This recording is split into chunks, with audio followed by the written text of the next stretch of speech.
I'd like to just touch on lapses or relapses, if that's okay. Just for like, what's your take on relapses and people slipping up? One of the criteria of the World Health Organization is something that makes something a disease, which addiction hits all those things, is it's reoccurring, you know? It reoccurs. And it's kind of, and this might sound a bit harsh to people that have relapsed, but it's sort of a sign that the problem isn't being treated, you know?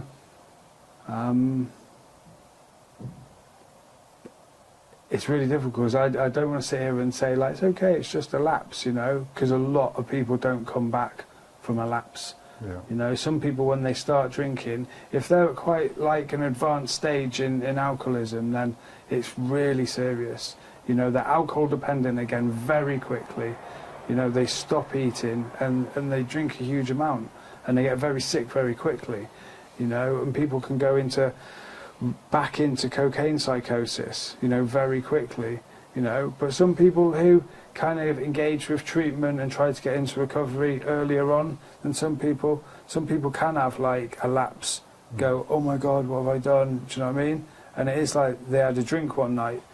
But addiction, alcoholism is a subtle foe, and people will then think, got away with it. Yeah. That's okay, you know.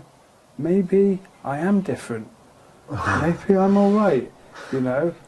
Like, maybe I can do it again. Yeah. Maybe when I have a tricky thing, you know, split up with my girlfriend or whatever, it's like, well, I got away with it that time, so I'll be all right. You know, so it's, you know, people have got compassion, you know, people deserve compassion and support and all that stuff, and it isn't about being punitive. No one's done anything wrong. You know, it's not wrong or bad, you know, but it's still using a misguided form of self-soothing. So you wouldn't say that lapses or relapsing is part of the process. You would say, if I'm understanding correctly, it's kind of like you're saying, I wouldn't recommend it, I wouldn't do it. If that is happening to you, then I would recommend that you kind of make an adjustment somewhere. Yeah. However, they can happen, and if they do happen, the best outcome is that you kind of go, you recognise what's happened, you pull yourself back, and you ask for help. You ask for help. Yeah. And that's, like I say, it's not to be punitive or condemning anyone. No one's kind of, because that's like just sort of reinforcing the shame of addiction, you know. But wonder why the person picked up what was going on for them, you know. And yeah, I wouldn't want to say that it's okay. Don't worry. Don't worry if you have a slip, because the person might not come back from that. With relapses, there can be an awful lot of pressure on a person, and if they do relapse, and that pressure can build up, and it can build up, and it can usually build up with time. With the pressure in the person before they relapse? I think the pressure of how long they've been sober, you know, and I think that. Oh, you mean it becomes more and more? I think it can be quite burdening. And also, it can also be quite, in the opposite way, it can be quite opposing, I think, in the sense that, okay, I've done a year. You're sort of talking about somebody, it sounds like somebody who's just holding on. Yeah. And it's the pressure's building up. Yeah. And it's like, you know, oh my God, I've got a year, I can't possibly know. But underneath, they really want to drink, you know, because they haven't learnt ways of releasing that pressure. Yeah. You know? And they haven't really got it, what that did to them, you know? It wasn't because of anything else. It was like, when you drink and you use, this is what happens. Your life's a misery. You know, this is what happens when that comes back into your life again. You know, and why would you do that again? You know, just for one moment of temporary relief or pleasure? So you're kind of talking about that place where where a person underneath it is still kind of hanging on in some way, whether they realise it or not, to the possibility of that day when they can drink and pick up again. Well, they still associate it with as a solution to their emotional problems. Or if they do it, like you said, they're different. You know, they don't have cancer on the cancer ward. You know, they'll get away with it. Yeah. But then on the other hand, there's this kind. It seems like the other side where a person has actually really got it, and the thought of doing that is so utterly repelling. Why would they ever even consider it? Like to even have the thought? Because they're just inviting more pain into their life. You know, it's not a solution. You know, people can have bereavements, ends of relationships, things like that, and like to do that would just make it worse. You know, and people often find in long-term recovery that if anything, rather than going reckless like they used to, or excessive in times of kind of stress or strain or whatever, they become more kind of, in a healthy way, more restrained, you know, like earlier nights, kind of, you know, and they sort of just make use of the gratitude for having a safe home, you know, and they sort of get curled up in bed, you know. But years ago, like, they have a hard day at work and they stay in the pub all night long. People really change. People in long-term recovery are like, they learn self-care, you know, rather than excess. I know in smart meetings, they talk about the motivating factors, and they give examples. For example, I think they used the Vietnam War, how there was a large percentage of soldiers who were hooked on heroin, and they were overseas, but they were in a war zone, and they were in a conflict zone. And when they came back to the United States, they had motivating factors to get better. Like a family.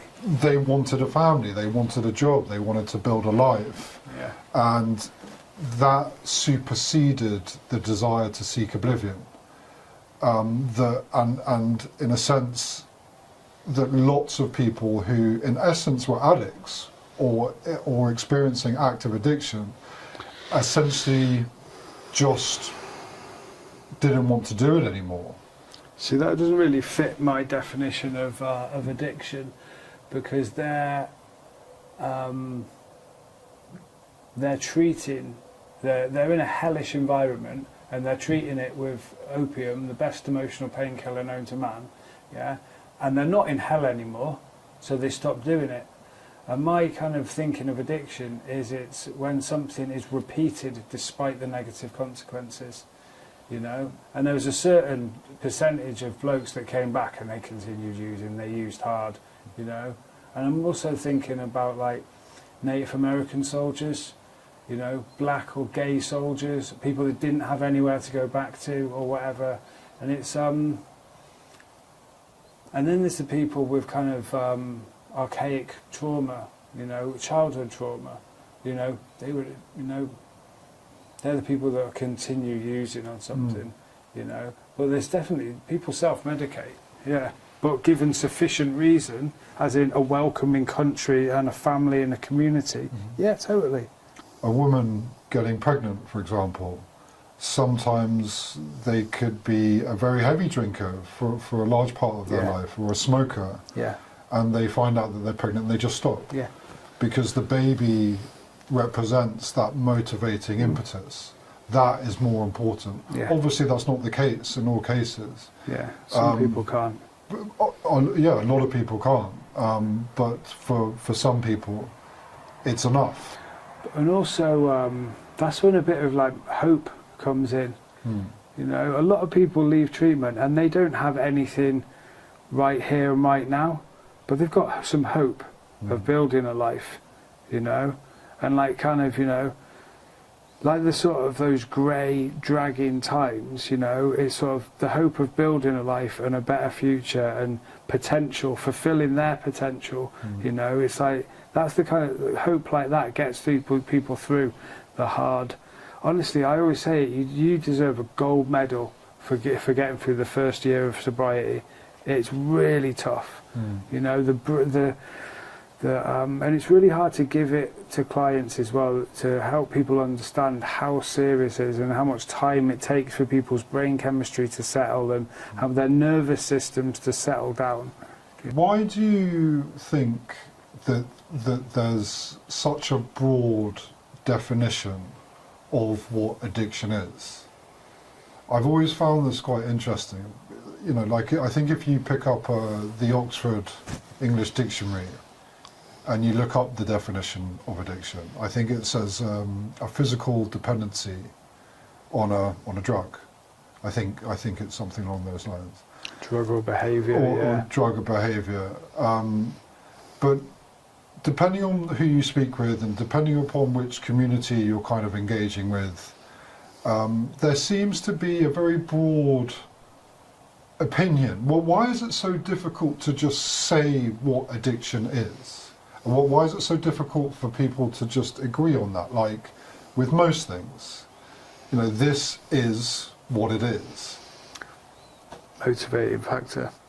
It's like, go to a psychiatrist, you know, they've got their diagnostical statistical manual with their diagnostic criteria, you know. Do you have substance misuse disorder, you know, or are you kind of cocaine dependent, or are you, you know, there's loads of things, you know, or you kind of go to AA, they've got a very simple self-diagnosis. Can you moderate control once you drink? Can you stop once you really want to solemnly swear off? Can you stay stopped? It's like 2 questions, you know. And then there's all the different, and it's like, what are people trying to get? Are they trying to get medication? Are they trying to get a kind of sick note? Are they? It's the motivation behind it, but or are you looking at it through a trauma-informed lens? But is any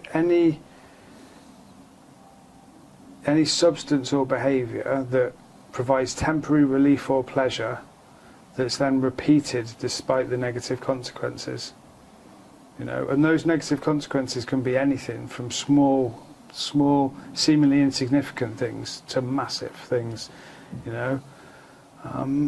But it's the repetition that makes something an addiction. But the word itself comes from an old Roman word, addictus, and it's when somebody got into debt, they were assigned as their slave for life. You know, the word comes from slavery. It means no choice, you know. And it's, you know, when somebody hasn't got a choice whether they do something or not. Do you believe that it is choiceless? In addiction, when someone's in that cycle, when they're trapped, it can seem like that, yeah, because it seems like a matter of survival to the person at the time, you know. But separating somebody from that substance or behaviour, you know, it starts with abstinence, you know, but abstinence is just the first step in recovery, stopping, you know, and then recovery and change takes place, and then you have choice. You know, recovery is a choice. You know, right now today, you and I sit here. You know, we have a choice whether we drink or not. You know, we can. Yeah. Can if we want. Bad idea, but we do have a choice. You know, there's people that come into treatment. It's like they're in it, man. They're stuck. You know, and it's like, well, if someone's lost their family, their job, they're physically killing themselves, they'd stop if they had a choice. You know, it does something to, you know, people go back into survival. Treating those feelings, those unbearable emotions, comes before life itself. You know, getting away from that, the shame, heartache, can't really put it into words, the fear of being sober when you're a chronic alcoholic, the fear of having no substance when you're in addiction is utter terror. That being said, in a lot of cases, people can reach a certain place in their addiction where they do want to change and stop, and hence they come here. Yeah. And so there is a point, even in and amongst it, that they're making some kind of choice. Yeah. That they're saying on some level, I can't do this anymore. I've had enough. I'm not enjoying this anymore. This is costing me too much. This is costing me more than money, you know? Or whatever reason they had to begin with. But they get to that point and they reach out and they ask for help. Yeah. You know, it just happens that they phone Gladstones in our, you know, but they ask for some form of help. And it often, something has to come between the person and the substance, you know. They have to, I don't know, lose something big. People leave, they run out of money, you know. But then we have moments of clarity, you know, the old alcoholic moment of clarity, kind of like a pocket of clarity in the fog of drinking, and they there is that. It's the gift of desperation, some people call it. You know, when they say, "I'm done," I'm trying not to swear, but they're done. You know, and it's like that's the moment. You know, that's the time. That's the perfect time to grab an addict. You know, because they'll be open-minded and willing to listen. And they'll have the desire and the want, which I know is the greatest, is the most important factor in starting or embarking on a journey of abstinence. You have to want to do it. No one can do it for you. It has to come from you. You have to put the work in. There's a lot of work to do. You've got to sit in the chair. You've got to partake in the therapy. You've got to open yourself up. You've got to be honest. You know, you've got to dig deep and really kind of partake in the program and in the therapeutic approach. Yeah. You know, if you're asking me a question, if you're trying to find something, and I just dismiss it, and I don't engage with you in the honest, meaningful way, then we're probably not going to get much out of any session that we have. So it has to come from the individual.